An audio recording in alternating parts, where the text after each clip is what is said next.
ఇక varicose veins నుండి విముక్తి పొందండి. ఎవిస్ వాస్కులర్ సెంటర్ ఇప్పుడు మన KPHP లో గ్రాండ్ ఓపెనింగ్ ఏప్రిల్ 4వ తేదీన. నమస్కారం శశికాంత్ గారు. నమస్తే నాగరాజు గారు. ఫోన్ ట్యాపింగ్ వ్యవహారం ఇప్పుడు సంచలనంగా మారినటువంటి విషయం. ఇది ఇప్పుడు కాదండి, ఎప్పటికైనా సరే ఒక ఇన్సెక్యూర్ జోన్లో పడేసేటువంటి విషయం. ఆ కామన్ మ్యాన్కైనా సరే, పెద్ద పెద్ద వాళ్ళకైనా సరే, ఎవరు ఎప్పుడు ఏ విధంగా ఫోన్ ట్యాపింగ్ చేయడానికి అవకాశం ఉంటుంది. ఇప్పుడు పొలిటికల్లో పెద్ద వైరల్ అవుతున్నటువంటి టాపిక్ ఇది.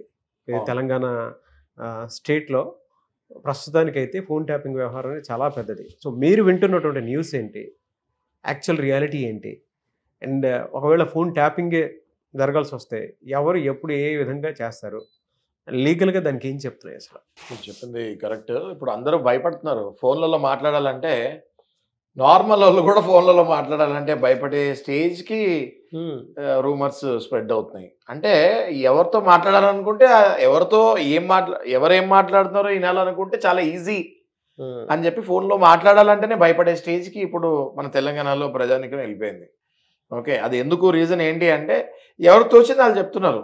ఇన్ని ట్యాప్లు అయినాయి, అన్ని ట్యాప్లు అయినాయి, డ్రైవర్లది కూడా ట్యాప్ చేశారు, ఇళ్లలో వాళ్ళది ట్యాప్ చేశారు. అవన్నీ ఇప్పుడు ఇవన్నీ కూడా నాగరాజు గారు ఎవరికి ఇష్టం వచ్చింది. ఇప్పుడు మీడియా స్ప్రెడ్ అయిపోయింది కాబట్టి ఎవరికి ఇష్టం వచ్చింది వాళ్ళు చెప్తున్నారు. అసలు ఫోన్ ట్యాపింగ్ అన్నది ఎవరు చేయొచ్చు, ఎలా చేయొచ్చు అన్నది మనం డిస్కస్ చేసుకో. ఫోన్ ట్యాపింగ్ అన్నది సర్వసాధారణమైన విషయము, కానీ అది ఎవరికి అందుబాటులో ఉంటుంది, ఎవరు చేయొచ్చు అన్నది మనం ఇవాళ మాట్లాడుకుందాము. కొంచెం కంటెంట్ ఉన్నది మాట్లాడదాం మనం. ఫోన్ ట్యాపింగ్ అసలు ఎవరు చేయొచ్చు ఏంటి అన్నది. ఓకే, ఇప్పుడు ఫోన్ ట్యాపింగ్ అనేది ఏ డిపార్ట్మెంట్స్ చేయొచ్చు అంటే, ఒకటి సిబిఐ చేయొచ్చు, central bureau of investigation. Okay, next ED చేయొచ్చు, ఎన్ఫోర్స్మెంట్ డైరెక్టరేట్ చేయొచ్చు. నెక్స్ట్ కొన్ని సెంట్రల్ బోర్డ్స్ ఉంటాయి, సెంట్రల్ గవర్నమెంట్ సంబంధించింది, వాళ్ళు చేయొచ్చు. కొన్ని రా ఏజెన్సీస్ ఉంటాయి, వాళ్ళు చేయొచ్చు. కొన్ని నేషనల్ ఇన్వెస్టిగేషన్ ఏజెన్సీస్ ఉంటాయి, వాళ్ళు చేయొచ్చు. వీళ్ళు ఫోన్ ట్యాపింగ్కి ఈ అథారిటీస్ ఏవైతే ఉన్నాయో ఇవి competent authorities for tapping the phone for the interest of public safety. ఇవన్నీ ఎందుకు ట్యాపింగ్ చేయొచ్చు అంటే for the interest of public safety they can do this tapping. వీళ్ళు కూడా ట్యాపింగ్ డైరెక్ట్గా చేస్తానికి వీల్లేదు. ఈ అథారిటీస్, ఈ డిపార్ట్మెంట్స్ కూడా ట్యాపింగ్ చేయాలి అంటే 100% సెంట్రల్ గవర్నమెంట్ హోమ్ మినిస్ట్రీ దగ్గర నుంచి పర్మిషన్ తీసుకోవాలి. As per the rule central government home ministry joint secretary దగ్గర పర్మిషన్ తీసుకోవాలి. అక్కడ ఒక కమిటీ ఉంటుంది, ఆ కమిటీలో 4-5 మెంబర్స్ ఉంటారు. ఆ 4-5 మెంబర్స్ కూడా క్యాబినెట్కి సంబంధించిన వాళ్ళు ఒకళ్ళు, జనరల్గా వేరే బోర్డుకి సంబంధించిన వాళ్ళు ఒకళ్ళు, వీళ్ళు కలిసి ఒక 4 to 5 మెంబర్స్ ఆ డెసిషన్ తీసుకొని మనం దరఖాస్తు పెట్టుకున్న ఈ అథారిటీస్ నేను ఏదైతే చెప్పానో వీళ్ళు దరఖాస్తు పెట్టుకున్న 7 days లోపు పర్మిషన్ ఇస్తారా ఇవ్వరా అన్నది వాళ్ళు డెసిషన్ చేసుకొని ఇస్తారు. అంతేగాని ఎవరు పడితే వాళ్ళు నేను ఫోన్ ట్యాపింగ్ చేసేసుకుంటానని ఈ అథారిటీస్కి కూడా ఆ అథారిటీ లేదు నాగరాజు గారు. అట్లాంటిది అంత టఫ్ ప్రొసీజర్ని మనం ఇక్కడ చూస్తుంటే రోజుకు ఒక న్యూస్ వస్తుంది. వీళ్ళది ట్యాప్ చేస్తారు, భార్యాభర్తలది ట్యాప్ చేస్తారు, హీరోయిన్లది ట్యాప్ చేస్తారు, ఎవరిది పడితే వాళ్ళు ట్యాప్ చేస్తారు అని. అయితే ఇక్కడ ఏంటి అంటే మనకి రాధాకృష్ణ అనే ఒక వ్యక్తి దొరికాడు. ఓకే, ఆయన హైదరాబాద్ టాస్క్ ఫోర్స్ డీసీపీ ఉండే మొన్నటి వరకు. ఆయన దొరకటంతో ఆయన కొన్ని సంచలనమైన వాంగ్మూలాలు చేశాడు. ఆయన ఏంటి, ఎలక్షన్ టైంలో మనీ ఫ్లోని ఎలా చేశాము అన్నది, ఎలా చేశారు అని అడిగితే ఇంట్రాగేషన్లో ఆయన చెప్పింది ఏంటి అంటే ఎస్కాట్ వెహికల్స్లో పంపించాము, అంబులెన్సెస్లో పంపించాము, డైరెక్ట్గా పోలీస్ వెహికల్స్లోనే పంపించాము అని ఆయన కొంచెం కన్ఫెషన్ చేస్తే జరిగింది. అయితే మనకి అసలు ప్రభాకర్ గారు ఏదైతే యూఎస్లో ఉన్నారో ఆయన వచ్చిన తర్వాత అసలు నిజాలు కూడా ఇంకా చాలా బయటకు వస్తాయి. అయితే ఆయన క్యాన్సర్ మీద అక్కడ డయాగ్నోస్ అవుతున్నారు అమెరికాలో, నేను రాలేను అని చెప్పారు. కొన్ని రూమర్లు ఏమొచ్చాయంటే లేదు ఆయన బయలుదేరిపోయాడు, ఇదిగో ఇప్పుడు వస్తున్నాడు, అప్పుడు వస్తున్నాడు అని చెప్తున్నారు. అసలు అన్నీ మనకు బయటకు వచ్చేసరికి ఇంకొక 15-20 రోజులు పడుతుంది నాగరాజు గారు. ఆ లోపు ఈ రూమర్లు వస్తున్నాయి, అయిపోయినాయి, వాళ్ళని ట్యాపింగ్ చేస్తాం, వీళ్ళని ట్యాపింగ్ చేస్తాం. ఇవన్నీ ఎంతవరకు నిజము, ఎంతవరకు ఇప్పుడు యాజ్ ఎ అడ్వకేట్ మేము ఇష్టం వచ్చింది చెప్పలేము. మీడియాలో వచ్చిందంతా కూడా మేము కరెక్ట్ అని చెప్తానికి కూడా మాకు మనస్సాక్షి ఒప్పుకోదు. ఎవిడెన్సెస్ చూస్తాం, మేము కూడా ఎవిడెన్సెస్ చూసిన తర్వాతే ఏదైనా మీడియా త్రూ, ఇప్పుడు మీ త్రూ చెప్పాలన్నా కూడా మేము ఎంతో ఆలోచించుకొని చెప్తాము. అయితే ఫోన్ ట్యాపింగ్ అన్న ప్రాసెస్ ఉందా అంటే అనాథల నుంచి ఫోన్ ట్యాపింగ్ ఉంది. ఇప్పుడు బాంబేలో 26/11 అటాక్ జరిగింది, మీకు తెలుసు కదా మహారాజు. ఆ టైంలో ఫోన్ ట్యాపింగ్ ఎమర్జెన్సీ రిక్వైర్మెంట్ ఉండే. అప్పుడు ఎన్ఐఏ నేషనల్ ఇన్వెస్టిగేషన్ ఏజెన్సీ వాళ్ళు వెంటనే ఆపరేటర్స్కి జస్ట్ మెయిల్ పెడతంతో వాళ్ళు పర్మిషన్ ఇచ్చేస్తారు.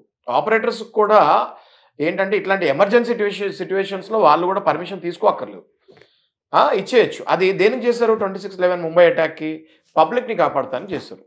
కొన్ని టెర్రరిస్ట్ డిస్కషన్స్ ఉంటాయి, ఆ టెర్రరిస్ట్ డిస్కషన్స్ కూడా వీళ్ళు పర్మిషన్స్ తీసుకునే చేయాలి. ఎవరిది పడితే వాళ్ళ ఫోన్ ఇదిగో వీళ్ళు టెర్రరిస్ట్ అనుకుంటాం మేము అని భావిస్తానికి లేదు. కంపల్సరీ అది కమిటీ అప్రూవ్ చేయాలి. కమిటీ అప్రూవ్ చేసిన తర్వాతనే ట్యాపింగ్ చేయాలి. ఎథికల్ కన్ఫర్మేషన్ ఉంటుంది. 100%.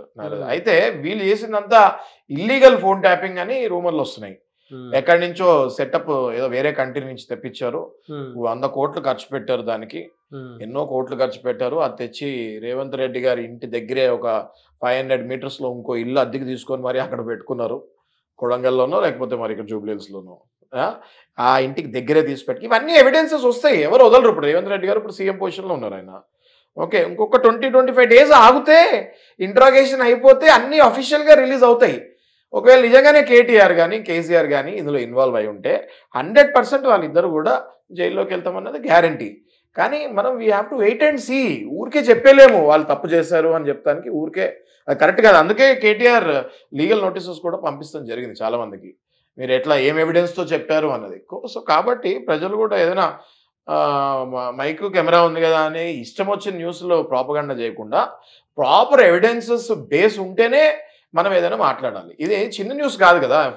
ఫోన్ ట్యాపింగ్ అనేది దేశద్రోహం. అది ఒకళ్ళ మీద దేశద్రోహం ఆరోపణలు ఇంత వైరల్గా చేస్తున్నప్పుడు there should be proper concrete evidence. మనం ఏ పార్టీకి సంబంధించిన వాళ్ళం కాదు నాగరాజు గారు, అయినా కూడా ఒక నింద ఒక అభాండం వేసేటప్పుడు ప్రాపర్ గ్రౌండ్ చెక్ చేసుకొని మాట్లాడాలన్నది నా ఉద్దేశం. సరే, జనరల్గా జరిగిందనే అనుకుందాం. అంటే ఎవరైనా సరే కొంతమంది చేసేటువంటి వాళ్ళు ఉంటారు కాబట్టి వాళ్ళని దృష్టిలో పెట్టుకుని అడుగుతూ ఉన్నాను. జరిగిందని అనుకోండి, లీగల్గా వాళ్ళకి ఎటువంటి శిక్షలు పడే అవకాశం?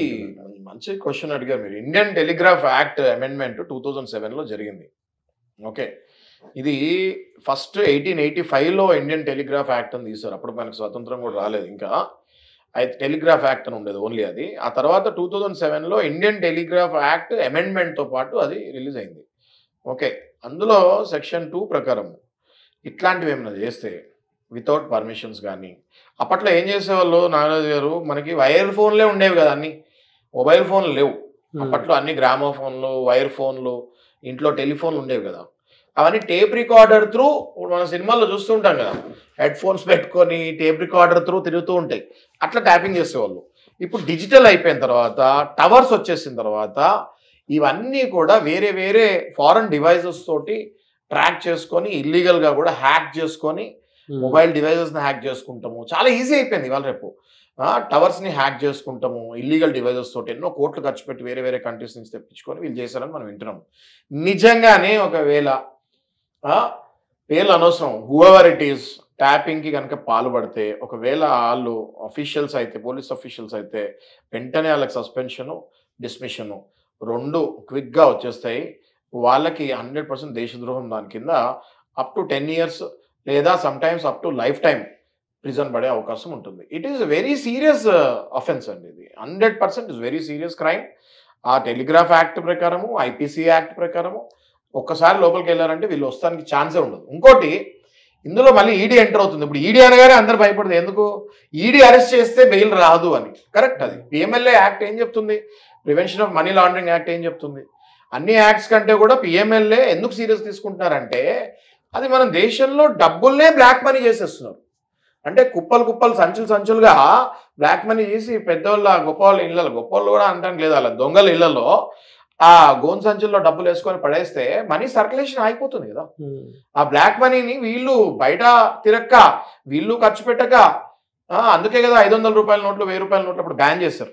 అప్పుడు ఎన్నో కుప్పలు మోరీలోకి పడేస్తాం కూడా జరిగింది. సో పిఎంఎల్ఏ యాక్ట్ ప్రకారం ఈడీ 100% ఇందులో కూడా ఎంటర్ అయ్యే ఛాన్స్ ఉంటుంది. ఎందుకంటే రాధాకృష్ణ ఎవరైతే టాస్క్ ఫోర్స్ డీసీపీ దొరికాడో ఆయన క్లియర్గా చెప్పేసాడు, ఏది ఎలక్షన్స్ టైంలో మేము డబ్బులు బ్లాక్ మనీ పోలీసు వాళ్ళని యూజ్ చేసుకొని ఇట్లా చేసాము, ఫోన్ ట్యాపింగ్ చేసుకొని మా అపోజిషన్, అదే అప్పట్లో ఉన్న రూలింగ్ పార్టీకి అపోజిషన్ పార్టీ ఎక్కడెక్కడ డబ్బులు వెళ్తున్నాయో డైరెక్ట్గా పట్టుకునేవాళ్ళు.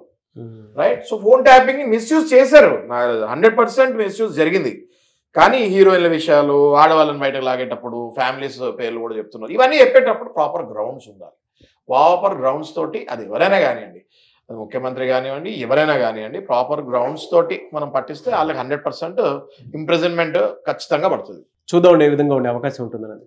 థ్యాంక్ యూ అండి, thank you so much Shashikanth గారు. Thank you. సుమన్ టీవీలో మీ పర్సనల్ అండ్ బిజినెస్ ప్రమోషన్స్ కోసం కింది నెంబర్కి కాంటాక్ట్ చేయండి.